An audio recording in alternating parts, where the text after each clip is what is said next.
basically, he faced reality. He ended up facing reality, which our government's going to eventually have to do as well. So, but the reason the Reagan years are so interesting and still pervade, are still part of the discussion today. If you turn on CNBC, you hear it almost every day.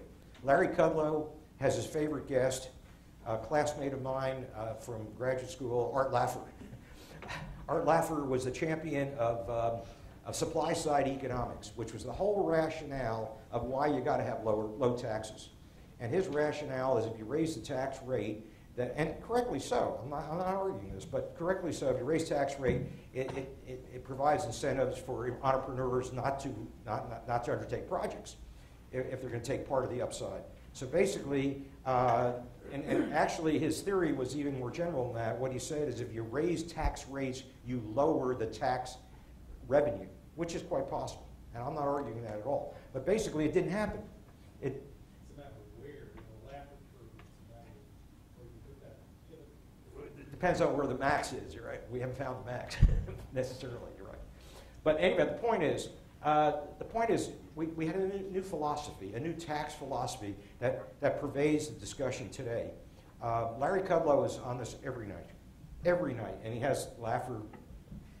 He brings Laffer back. By the way, Kudlow worked for Laffer at Treasury, so that's where that relationship comes from.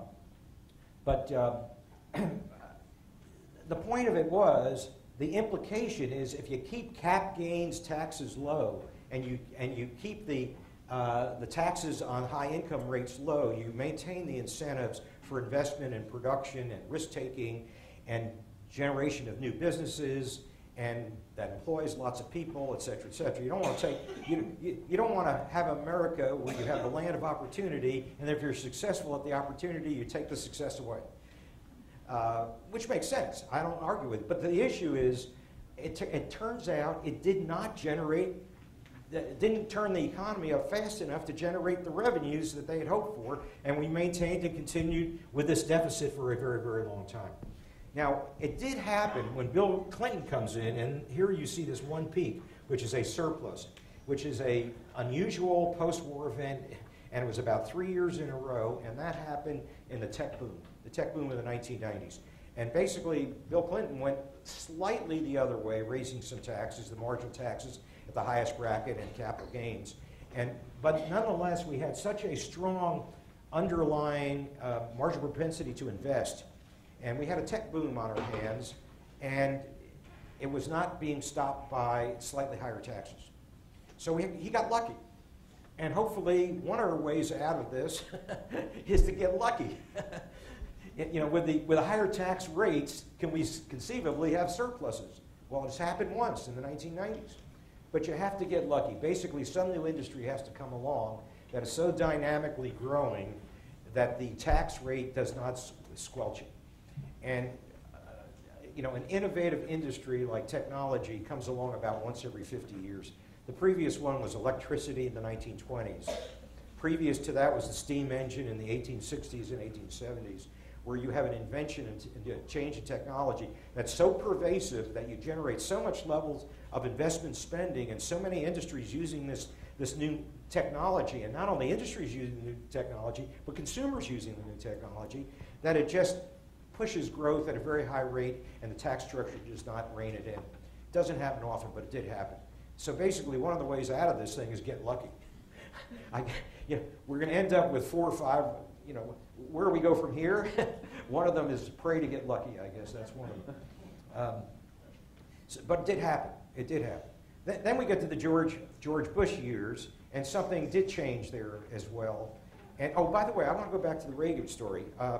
Not only did we have this philosophy of this ongoing deficit year after year after year, 12 years in a row, not only do we have that, and Art Laffer, on one hand, gave it the intellectual justification, but there was also something that happened in economics which became part of the study of economics, which is what is the maximum yearly sustainable, and underline sustainable, increase in the deficit relative to GDP every year that we could continue to handle as an overhead of our circumstances without retarding growth. And somehow they came up with the number that the maximum sustainable deficit could be digested by higher income was 2% a year. Now, I've never really seen the mathematics of it. I can imagine, how to start working back on it. But the point is, you don't want debt to grow faster than income. So if income is growing at 2, and if debt is growing at 2, then you keep the ratio. So basically, your overhead stays the same. But nonetheless, they came up with a mantra, which I heard only 2-3 weeks ago when Bernanke goes up for his renomination and addressing Congress on it was after his renomination. It was when he had to address his semi-annual addressing Congress, which is a part of the responsibility of the Fed chairman to brief Congress on what monetary policy will be in the next 6 months. What he did say is that he moved it up. He fudged it. He said, I don't see the maximum sustainable deficit being more than 2.5 to 3, and it's up to Congress to lower it down to that. And don't ask me to come run the printing press to bail you out anymore, which was implicitly what he was trying to say. So basically, he brings it back up again. It throws back on the table, except it went from 2 to 2.5 to 3 as the maximum sustainable.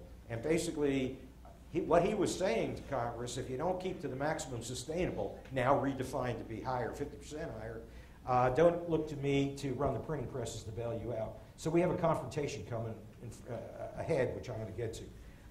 But basically, the idea is still out there. We could get to a 2% ongoing deficit and everything's okay. 3 max. We've stretched it down to 3. And the Fed chairman kind of blessed that number. Okay, so basically that was one of the outcomes of the Reagan years.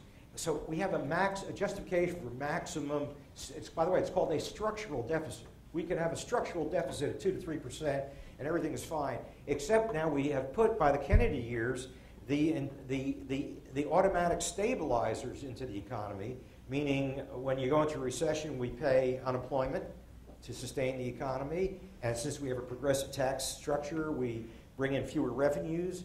So basically, the components of the government deficit is the structural, and you really see the structural under George Bush, because the structural, here's the structural. These are the George Bush years, the second George Bush. This is the tech recession. But outside the tech recession, we got to a deficit of about 2% of GDP. No, even more. I'm sorry, 4%. Here it is below. Well, the max was 4, but the ongoing was 2. So I guess we got back to the 2% structural when things started to come around after the tech bust. So we have the 2% structural, then we have the cyclical component, and the cyclical component with the Great Recession just became enormous. And here it is right here. We just fell off the floor, fell off the table, excuse me, onto the floor. And so basically, we have the structural component, we have the cyclical component, and now we're about to get to the entitlement component. So that's where we basically are today, and that's how we got here. As far as the entitlement component is concerned, there's another component, by the way, just to add.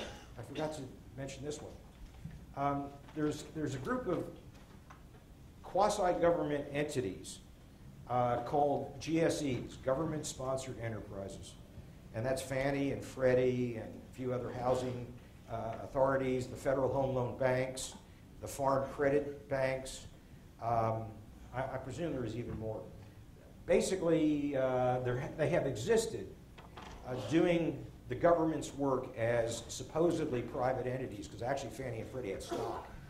But as soon as they got in trouble, the market priced their debt to be cheap because they always thought there was an implicit guarantee of government behind it, that if they ever got in trouble, the government would come bail them out. Well, guess what happened? They did. Now, no longer is the deficit of Fannie and Freddie, and if it happens to the federal home loan banks, which I anticipate will happen, then the deficits of those will also be on budget. And the White House, of course, tried to bail them out and not have it on budget, but the CBO would not have any part of it. So now we have another overhead, which is the government-sponsored enterprises, which are now running deficits. Those deficits are not small. I think Fannie and Freddie is about $100 billion a year. And I believe, the federal home loan banks, in addition to the Fed, crammed their balance sheet with residential mortgage-backed securities on this last go-around. and they had very little capital. And you know those things are going to go into default. And so basically, as a matter of fact, I just did read, in fact, the Federal Home Loan Bank of Seattle, I believe it was, just had a major episode where they were being challenged on their solvency. So I think the federal home loan banks are very close to also having to be taken over explicitly. So that adds another component of government debt. So basically, now we have several components that are there and growing. Now the question is, cumulatively, what does it all add up to? Well, cumulatively, what it adds up to is a nasty number. Next page.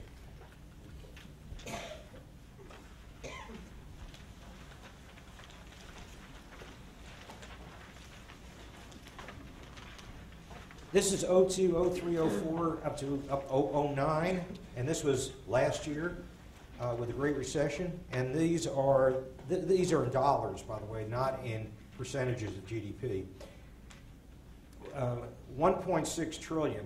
That would be more than 10% of GDP, because our GDP is about 14 and a fraction. So that's about 12% of GDP. It didn't come in that low. It actually came in a little bit better than that because some of the TARP money got repaid. But this year again, we're still looking at a 10% deficit, and this is the White House, CBO and White House estimates. The White House is the lighter color, and the CBO is the darker color. Of course, the White House is always less than the CBO. There's politics involved in this. The best case spin. The best case spin is they projected income to grow at a 3.5% rate starting next year. Like we're out of this Great Recession, and we go ahead at a rate of growth faster than our long-term history, which is a bit ridiculous. So, but basically, if indeed we do come out of the recession, we're going to shallow out in year 2011, 12, 13, and then it starts to rise and rises then for as far as the eye can see, as far as any of us will be alive.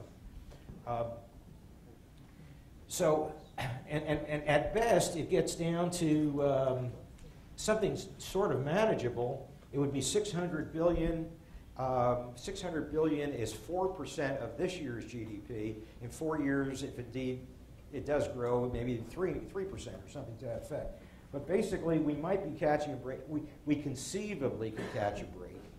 And basically, I'm looking at this pattern and thinking to myself, I have some assets that are very difficult to sell in this environment called real estate. And if indeed we get to that environment where we have this shallowing out of the deficit, that would be the time, it would seem to me, to liquidate and get out of Dodge. And I'm talking about getting out of the United States, because it gets worse and worse and worse from there on in. But in any event, that's under the best case. That's best case scenario. So the numbers are, next year, the deficit's better than 10%. On average for the next decade, $1 trillion a year of added debt. We're at 12 now. Under the best case, yes, it's an average of $1 trillion a year for 10 years. That gets us up to 22. And then we really, really take off in terms of debt accumulation. Much stronger than that, because what we have behind that are the entitlements. The unfunded portion of the entitlements are estimated to be $55 billion. And that's not my estimate. It was the estimate you see frequently, and it's also the estimate of Pete Peterson. And Pete Peterson, who was the Secretary of Treasury under Nixon, and I believe he had a tour also as Secretary of Commerce somewhere along the way. His group, I hope I made it in here. No, it might not have made it in here. No, I don't think I've made, oh, here it is, Pete Peterson Foundation. There it is. Here it is. The real national debt. Medicare, they put as unfunded $36 trillion. Social Security only $6 because of the funding of it for a number of years.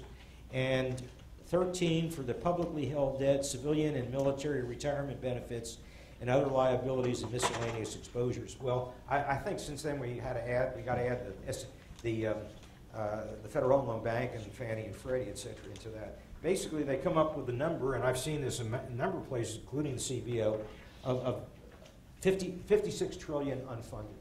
56 trillion unfunded.